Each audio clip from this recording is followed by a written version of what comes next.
Hi guys, welcome to this video. We are doing the weathering portion on the T-72 and finishing her off. Why am I painting it? Yeah, maybe because if you watched the last video, I suggest you do. I wasn't happy enough with the contrast that I'd achieved just from the base sort of shade work, so I went back with a lighter color green here, mottling on the color, adding on more variations. You're going to see how this comes into play later on. Other thing that I'm doing quite obviously here is highlighting some of these ERA blocks. They're a distinctive feature obviously of this model. I've just hit one or two of them just to maybe bring your eye to the focus point on some of these blocks. Try to keep it quite random. And also we're going to add some bare metal effects. The actual shrouds on these on the main armament, they have a protective cover that was aluminium. Sometimes that chips off, sometimes not. Decided to go with some heavy chipping effects here, so masking off a portion. I'm going to spray some metallic paint, aluminium paint, silver paint, whatever it is. And we're going to mask that using some chipping fluid. So the pretty old way of doing chipping, really. Best off to dab off the excess, apply it with a sponge, and then we'll go back and spray over using this lighter color green. As I said, an area of contrast on the model. And the next thing I did, this is a bit of an experiment, combine these two colors together. And this first pass here is highlighting the detail points, a lot of the bolts, etc. Their visual interest point, and also adding sort of an attempt to do this non-metallic metal. I didn't want to use silver paint per se to depict wear effects down to bare metal, so had an experiment trying to use the silver grey paint. Well, there's the chipping effects exposed, and this is my first pass here. You can see a lot of the highlights on the actual model.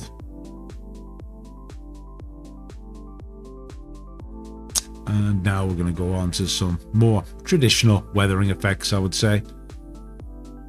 I did apply a varnish in this case as well. Varnish, a lot of people say you need it as a protective measure. You don't need it as protection whatsoever. The reason I'm using it on this model is just so that everything has the same reflectivity. There isn't any glossy parts and some matte parts. Everything is the same.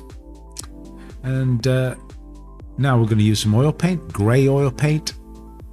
And in this application, let's just keep to the term painting.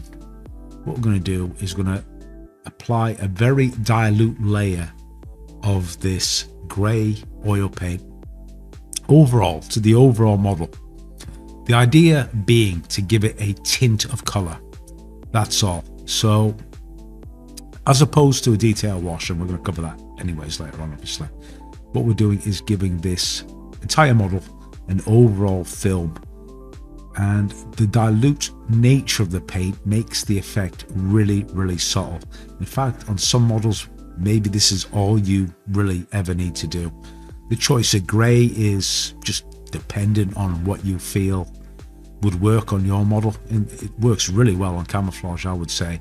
I decided to try it out on this green model. A light brown would work as well, equally, but at the same time as well, we lay down some oil that's going to help us with the weathering later on. I'm applying the decals at this point simply because yeah, I forgot to put them on earlier, so there they are, only two simple markings. Now here we go. This is a little bit old school. We're going to use some Humbrol enamels. The first struggle is opening up that tin, of course, and what you're greeted with is this really rather odd paint. There's an oil on top, and I haven't got a clue what it is, but whatever it is, it does not mix with this. This is the pigment itself. What I tend to do is drag it out from the bottom, this gloop here, put it on a piece of paper just to remove some of that oily stuff, and then I add normal enamels enamel thinner, I should say, to create my own, well, paint wash. Okay, what I'm basically doing here is just showing you a way that you can make your own washes. Now, rather than applying it overall, in this case we're going to apply it in a slightly more random manner. I think that's the best way to do it. And why are we doing this? We're not just doing it for the sake of it. This is the first layer of environmental effects, so a dusty coating. The references that I'm using are obviously a Chechnya T-72. They look pretty muddy in the photographs, dirt all over, and the application here is to give it random touches of dirt, not the entire thing totally coated. What I found using this enamel product is that you can very much vary the amount and the intensity by using different layers and intensities, repeating the application. Quite a few ways to use it, and again, using this paint description rather than a product, you can use it obviously in a variety of ways. We can use it for the streaking type effects, we can use it for a traditional type wash effect, we can use it for fading. It's just a paint, just as all the others. Let's try and move away from all the confusing terminology that some people are really proud of using. And in this example here, I'm just showing you how when you've got the clumps of the enamel, you can sketch out your rain marks or different effects, blend them rather easily with a brush, either soaked in thinner or just simply dry, and just build up the effects however you wish. And in this particular example, as you can see, I went in for quite subtle effects, not massively heavy. Now, nothing wrong with going heavy, equally nothing wrong with suggesting the earth and suggesting the patterns of dirt accumulations. I'm just going to give you an overview on that first pass here, and you can see quite a lot of the sort of random distribution of the dirt effect quite clearly.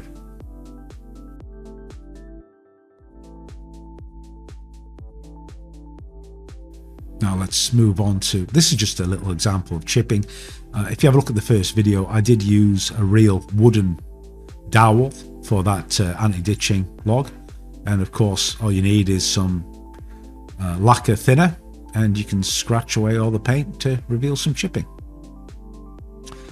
And again, using references, I did notice that a lot of the vehicles in T-72s generally, they had quite an accumulation of mud on the front glasses.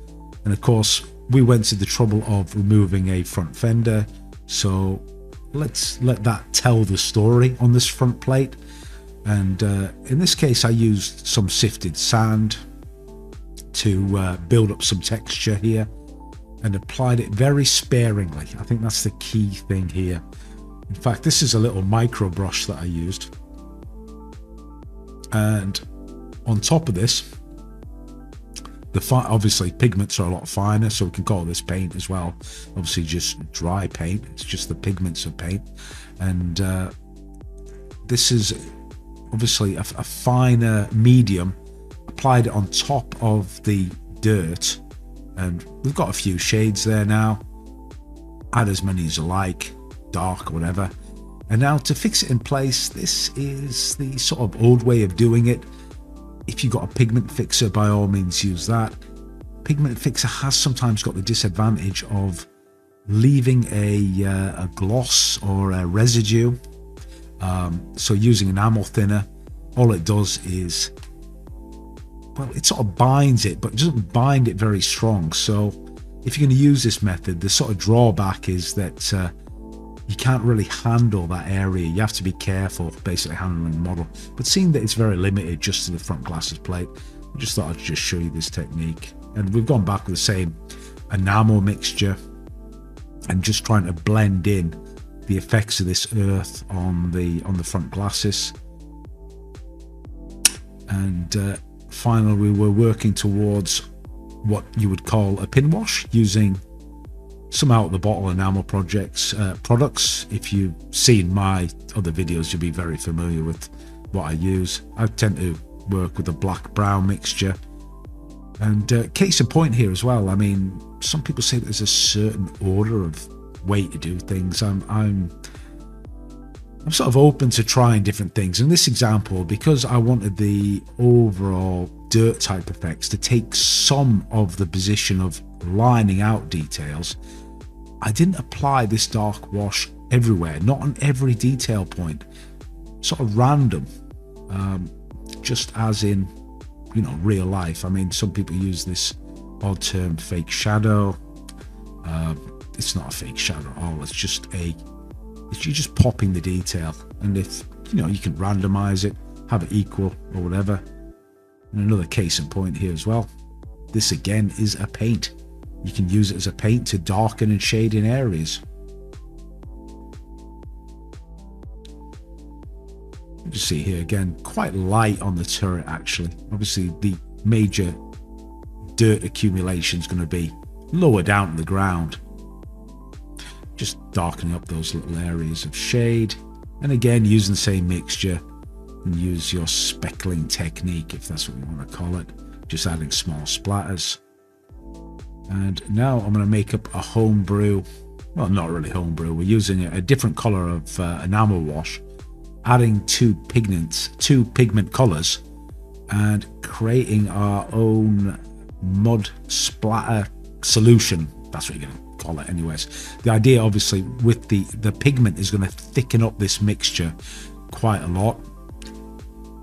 Add the enamel thinner to your taste, and the beauty of this pigment is it really makes it quite a thick concentration, and this is being used sparingly just on the lower section of the model, so the area that would see obviously the most dirt. Using a different tone of course as well makes the final effect more interesting.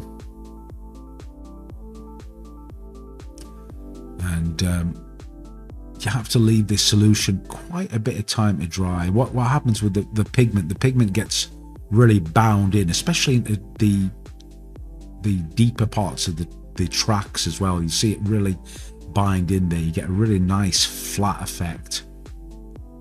You're just sort of starting to work these the rear hull plate, and also we shaded in some of the road wheels as well, because obviously these would be areas as well that would be subject to this same dirt sort of mixture.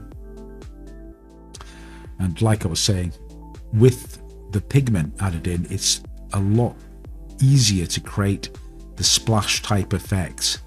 Unfortunately, it doesn't show up too well on that front plate, but here on this shot here, you can really see the speckle effect sort of coming in, the splashed earth on that rear plate. In this example, I only used one single color or tone of pigments, but use others, use darker, randomize it, just go with what you want. And here we're going in with our second round of paint wear effects, and I didn't highlight the color, but this is a green ochre color, a very light green. And on this particular model, I opted not to use a sponge. A sponge would be quicker, you can achieve great effects with a sponge, but I entirely used brush work for all of these paint wear effects. The idea here is not to create the effect as if the thing is entirely rusty, but looking at references again, what I noticed was paint was getting chipped down to a lighter color, maybe a primer, maybe just that's what happens when the paint gets scratched. So yes, quite a long operation, I must say. It took a good 3 or 4 hours to do this, but I wanted to create this effect, have a lot more control with the brush as well, and also it's a little bit easier to vary the appearance and size of these worn effects using a brush. Using the sponge, you're limited to very small effects. With a brush, you can paint them to whatever size you want. And I'm just sort of showing you here how that ended up looking. Hopefully you're seeing the same thing as I am. Not a rusty vehicle. We're not down to bare paint here, bare metal. We're down to paint that's a little bit degraded. And the most simple effect in the world here, just using one of my favorites, graphite pencil, to highlight the track contact points. And I used it very sparingly. Got a bit of input from my friends who said that, yeah, they were quite correct, that there is some bare metal areas actually on the, especially on these zip boxes.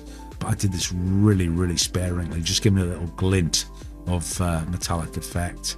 At the same time, very simple weathering effects for the 12.7 millimeter machine gun. Nothing else was really required here. Now, I should have shown this better, but the exhaust, notoriously oily, dirty on the T-72. The first layer, which I haven't shown you, was just black pigment, just applied dry, and I've gone back in with an oil brush, with oil paints, and just finely streaked in the remnants of oil. I use the same sort of mixture, like a darker oil, just to create some really subtle oil spots on the back deck. Remember, this is where the engine is on the tank. It's at the back.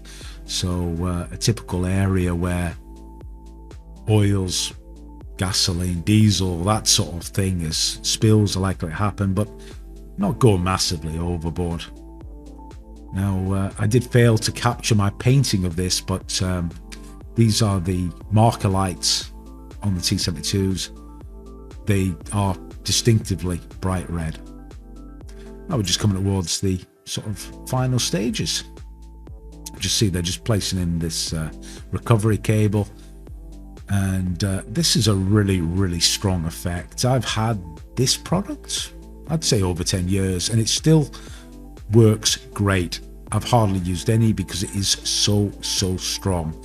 So these rust effects, I would advise keeping them very, very subtle, or else they can be just a little bit too powerful, especially for what we're depicting here, an operational vehicle. Just being very sparingly applying them to areas that are likely to corrode. You know, a few bolt heads, this tool here as well. Not an overall application, but just little spots of rust where you might get accumulations, but I was really, really subtle. Let's get this thing together, just getting this thing assembled. As you can see, we're just coming to the end here. And this is the crew that I'm using from Evolution Miniatures. These are really, really awesome figures. Here's the driver being unmasked after all the paint's been sprayed on top of him. I'll just point out as well, I didn't cover the figure painting, but if you want to join me on my Patreon, I did go into this, explained quite a lot of the figure painting techniques that I used. So join us over there if you're interested. And let's get these guys into position. The beauty of these figures is their positions on this. They were made for this actual model, the actual Trumpeter T-72. So their hands actually click into position. There's no need to adjust them or anything. And they look, you know, really, really good, as you'll see on the final shots. So there we are. There's the weathering. Here is the completed model. Hope you've gained something from this video. Mixture techniques, and also a little bit of information on homebrew weathering. So until the next one, guys, see you soon.